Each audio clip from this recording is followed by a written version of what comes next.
There's a race underway to save lives in the battle against the coronavirus. One of the studies looks at the plasma of COVID-19 survivors to see if it will make a difference for others. And one of the researchers behind that Mayo Clinic study has deep Missouri connections.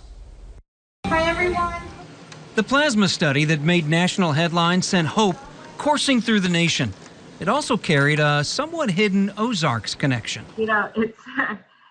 It's a huge honor. Caitlin Bruno is a Mayo researcher. She's one of the authors of the convalescent plasma study. But she's still the kid born at St. John's, the kid who lived in success, the kid who visited Missouri each summer and on Thanksgiving and Christmas after the family moved, and the woman married in Ash Grove near family that's still here. I mean, they're proud of me, and I couldn't be more proud to make them proud, I guess. The biggest thing we can do is make a difference for others. I think that plasma did it.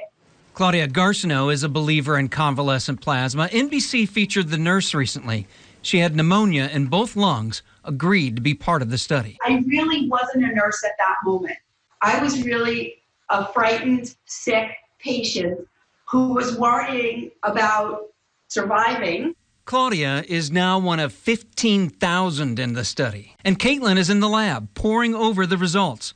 Part of the group who first made sure convalescent plasma is safe. Now they're seeing if it really works to save the sickest of the sick. We're hearing these stories, these amazing stories about how this plasma is working, but our team is still working on analyzing that data on a large scale. It's thought the stuff in the blood from people who've recovered from COVID-19, the antibodies, can help patients survive. The biggest hurdle now, getting more of that plasma. And that's our biggest limitation right now. To be able to treat more patients, we need plasma to treat them. So if you've had COVID, and you're willing to donate some plasma, you can do that, and that would be a huge help. Most of Caitlin's career focused on a rare disease. Now she's involved in research on a much bigger scale, a much more public scale, too. I'm a basic scientist. I work in a laboratory, but being able to really make a difference for 15,000 patients or patients across the United States is just a huge honor. To be someone that has something you're involved in, have that kind of scale is just absolutely amazing. Well, here's the plasma donation website right here that Caitlin mentioned. And you look here, it's the COVID-19 Expanded Access Program that Mayo talks about.